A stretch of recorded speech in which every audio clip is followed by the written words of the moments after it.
Hey, what's going on, guys? Once again, thank you so much for joining me. I am Matthew, this is Watty's channel. I know I've been promising this video for a few weeks now. I finally decided to bring my lazy butt down here and finally knock out the first series of Chella toys. Or if you look them up, they may be called Epic Toys nowadays. But I kind of thought about possibly making a much longer episode, 40 minutes to an hour or so, knocking out all the figures in one video. But I'm sure a lot of you guys would probably prefer to have them broken down into individual series. Now, there are a couple issues I find with the series. Number one, not every figure is going to have a series listed on it. Generally, with a lot of figures, you don't know that there's going to be a second and third release, etc. So I can understand Series 1 not stating so. Another issue is a lot of characters have one set of variants in one series, and then they might have the exact same figure with different variants in another series. Are they still considered part of Series 1, or are they now considered part of Series 2 with those different variants as they were released in later years? Same problem. I use the wrestling figure database to kind of get a list of all the figures, for certain lines, make sure I'm not missing anything. And Chella Toys, they started off in 2021. You had additional Series 1 figures released in 2022. And then 22, 23, you had Series 2, and you still got Series 3 figures coming out. Another issue with Chella Toys is I don't know every single character that they release. There are very few wrestlers I know about. Like Adam Bomb in Series 2 is okay. Dynamite Kid's Tom Billington in Series 1, and I think again in Series 2. So those variants, I think it's going to be either a Series 2, it might be Series 3, I'm not sure. But for sake of argument, I'm going to call it Series 2. The rock and roll, Greg Valentine, rhythm and blues, guys like that, of course. But then you're going to come up guys like Ethan Page and Nick Aldis, and I'm like, I'm not going to do a lot of back history on these guys because I guess they're more modern wrestlers, and I'm really anything past mid-90s, I'm kind of out. So I did write down a lot of these names as well. I pulled some figures off the shelves. I'm going to kind of take little pauses here and there as I read off the list and make sure I have the figures. Disclaimer, I don't have every single figure. I don't know if I'll ever get every single one.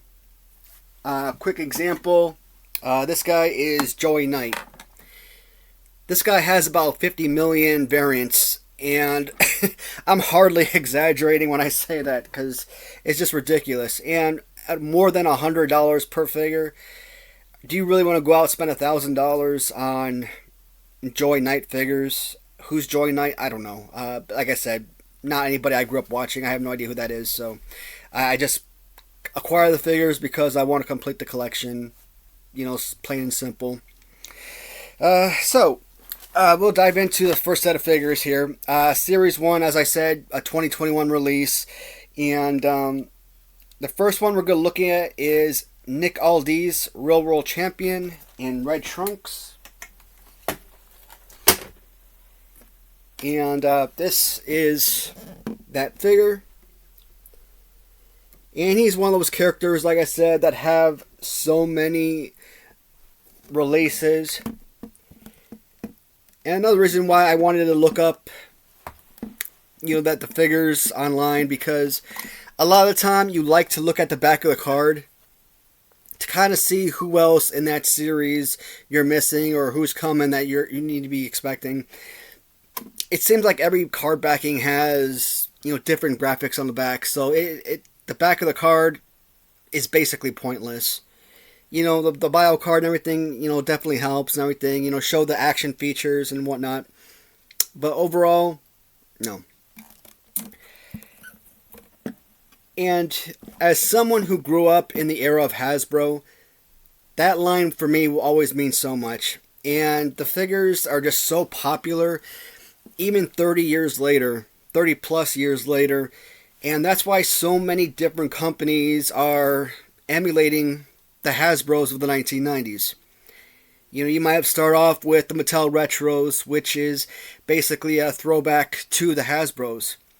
Then you throw out Zombie Sailor's heels and faces.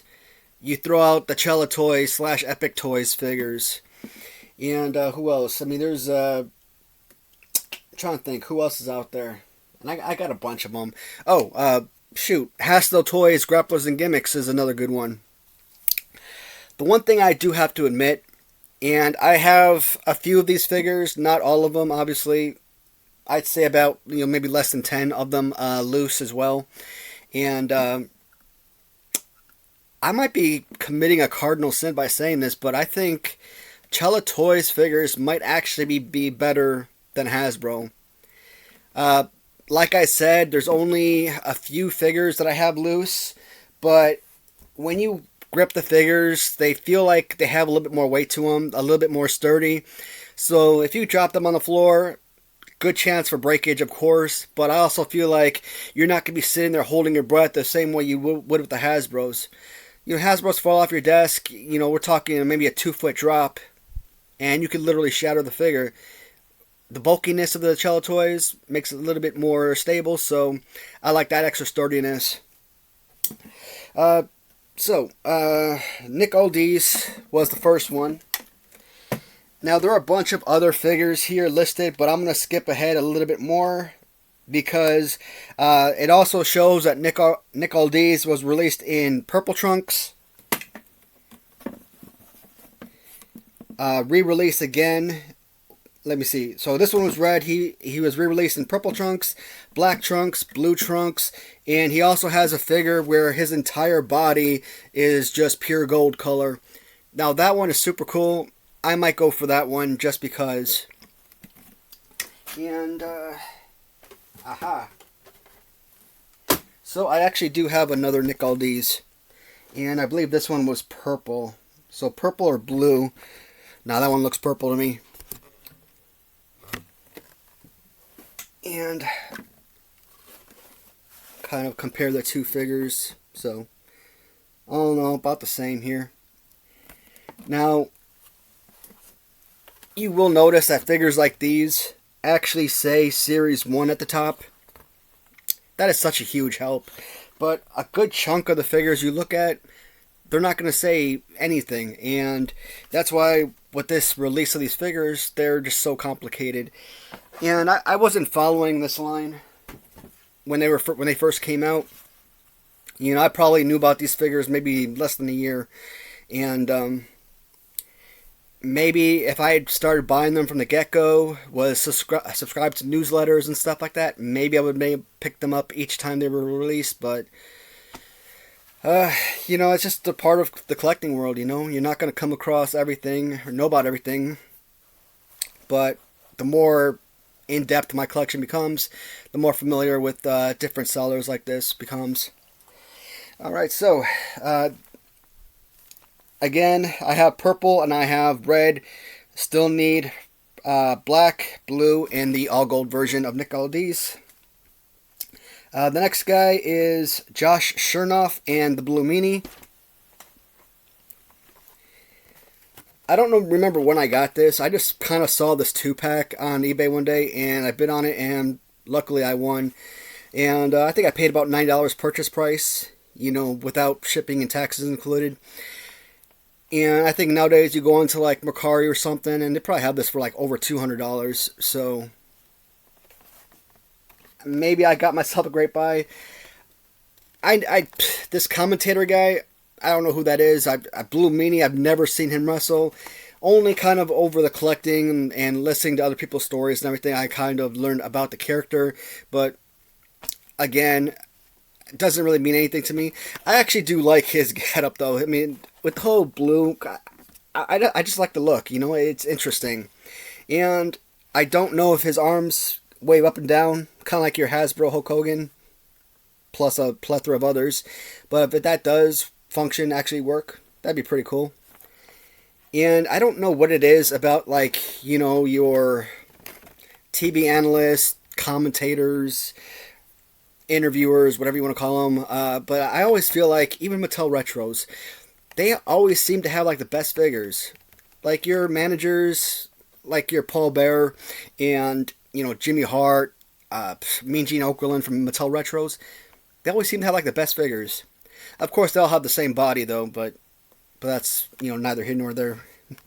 Mattel Retros. At some point, I will do a full review of those action figures, both carded and loose as well.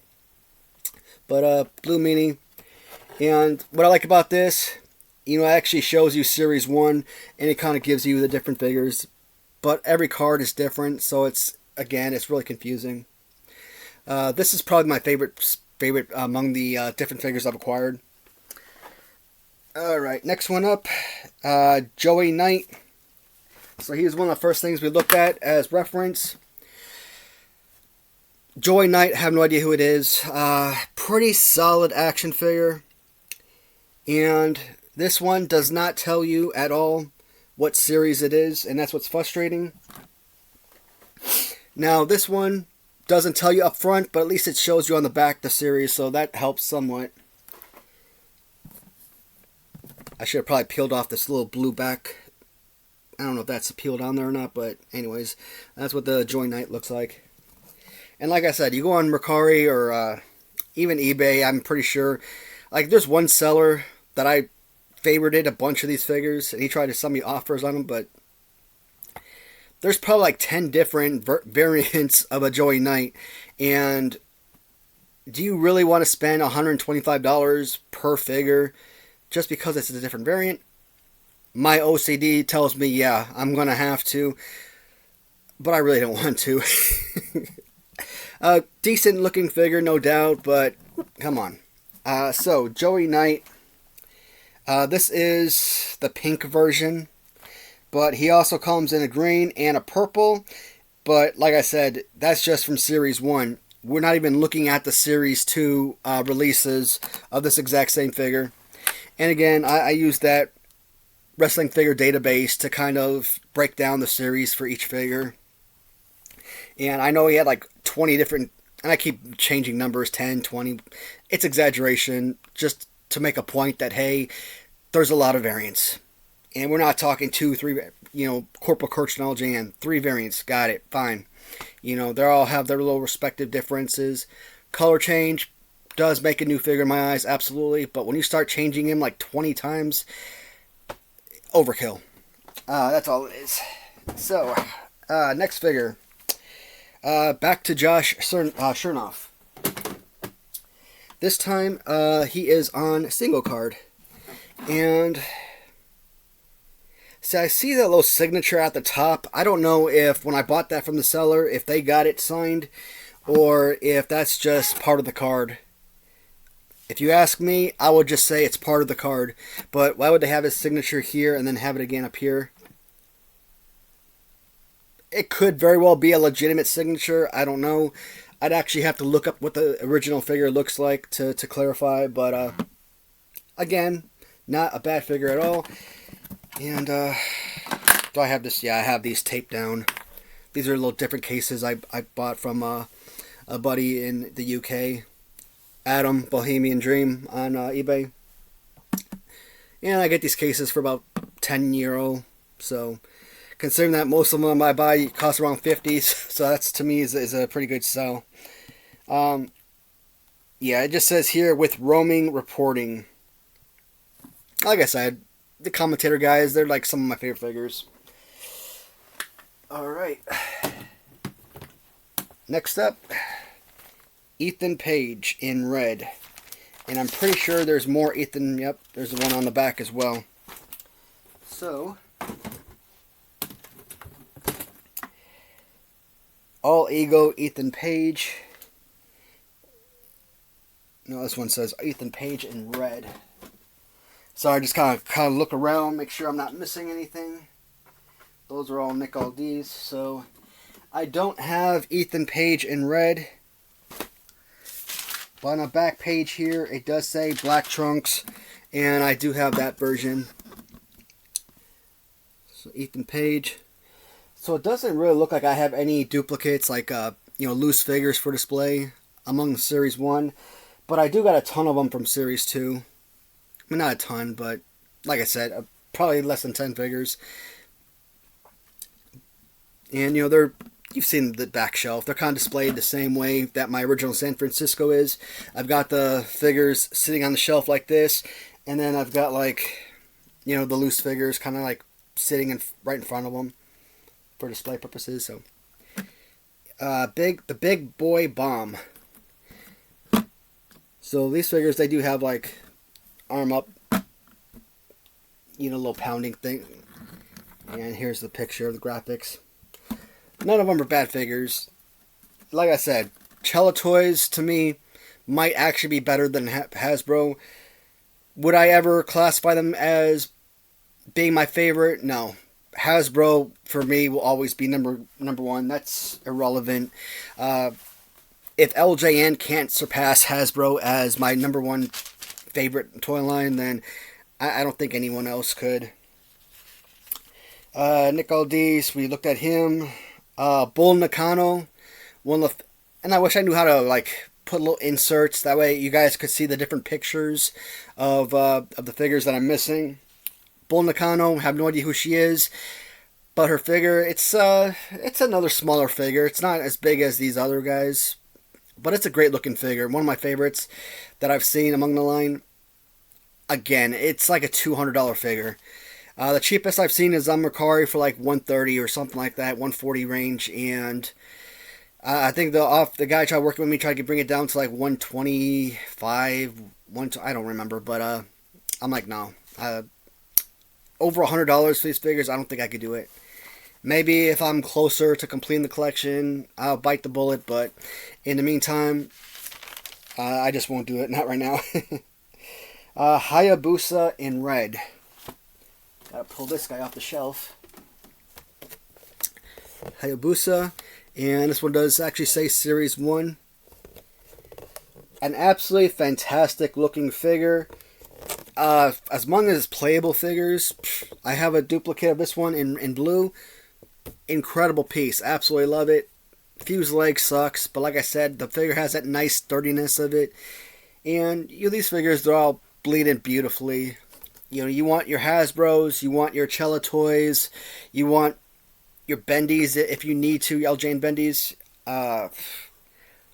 Even though they got Iron Sheik for the Mattel Retros, like if I want to throw an Iron Sheik bendy in there for a wrestling match or something, just kind of goof off, I could do it. You know, it's just fun, you know. So one of the best looking figures. I actually enjoy this one. I kind of like the blue one a little bit better, but still a fantastic figure nonetheless. So that is Hayabusa in red. Now is Hayabusa in blue. Yes, he is. Alright, cool. And then we got the Hayabusa in blue. You also notice the card backs. And that is so extremely frustrating as a collector. Oh my god. This is still Series 1. Since we've began looking at these figures, we have a sort of reddish black mixture. We've got a black background. We've got a full blue background. We've got a full pink background. We've got more black backgrounds. We've got a purple background. These are all Series 1 figures, yet they've all got different cards. And that is so, like I said, infuriating. You know, it's too easy to, like, look at Hasbro and say, okay, here, bam. They're yellow cards, Series 7. Red cards, Series 8. You know, what was Series 9? Purple cards, Series 9, you know, etc. I can't look at the card and just automatically assume, hey, this belongs to this series. Then I look at the card and nothing. It doesn't tell me any series number on here. The only good thing I like about this is that it does give you a more complete list to an extent of some of the future figures. Now, the wrestling website I looked at, Wrestling Figure Forum or whatever it was called, they had both the red and the blue as Series 1. So why are they showing a bunch of Series 2 figures? I don't know. So Hayabusa is one of those figures that I do have loose. And, oh man, I forget the seller on eBay. Wrestling, I can't remember. If you guys are interested, I'm sure I can look them up and try to find what they're called. But I think they're now the new distributors of the Chella toys. But they sometimes put like these lot of 5 figures together, and they usually cost about $100 or so, loose figures. So I did that one day, picked up a bunch of these, and I think I may have sent an offer for like $90, $95 when they had it listed for like $110, and I think they accepted it because I bought like a million other figures from them. But so pick up a lot of the loose figures as well as the carded ones. Like I said, you hold it, it's nice and firm. They don't have any action. At least this one doesn't. No action. And when you get these type of figures, you're so used to the Hasbro, so you're wanting it to do something. 99% of kids, we never used the action feature on our Hasbros, but it's just nice to have. That action feature is what makes the Hasbros unique and stand out, made it super special. So when you have all these other companies that are trying to emulate them, that action feature would have been nice. But they've got to have features, right? Because, they even show it on the back of the card what that figure does. Maybe it's just a few of them that don't. I don't know. I don't claim to be an expert of Chella toys. I just, like the figures themselves. Alright, that's Hayabusa in blue. And get him back up there. The last one that they were showing in Series 1 was Tom Billington's Dynamite Kid, and this one was in white pants. And so not that one. Where's he at? Oh, here he is.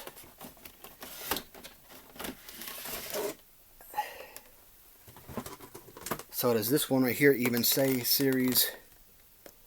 See, this one doesn't even say Series anything, so... And it sucks because this one actually fell off the bubble. But let me see what I could do with this. I won't be able to put it back in the bubble, but at least I'll be able to show you guys the actual figure. And you know how much I love this because of, Davy Boy's Series 4 Hasbro. And same thing, this guy has got to be the exact same figure as this, right? But these figures that are showing action, but as you can see, there is no action feature on them, so still a fantastic looking figure. I might just try and buy me another one carded and keep this one out, as opposed to trying to reseal this one package. And it comes with a few different accessories, a couple different accessories with Matilda and the awesome robe and whatnot. That is so cool. And that dog accessory is phenomenal.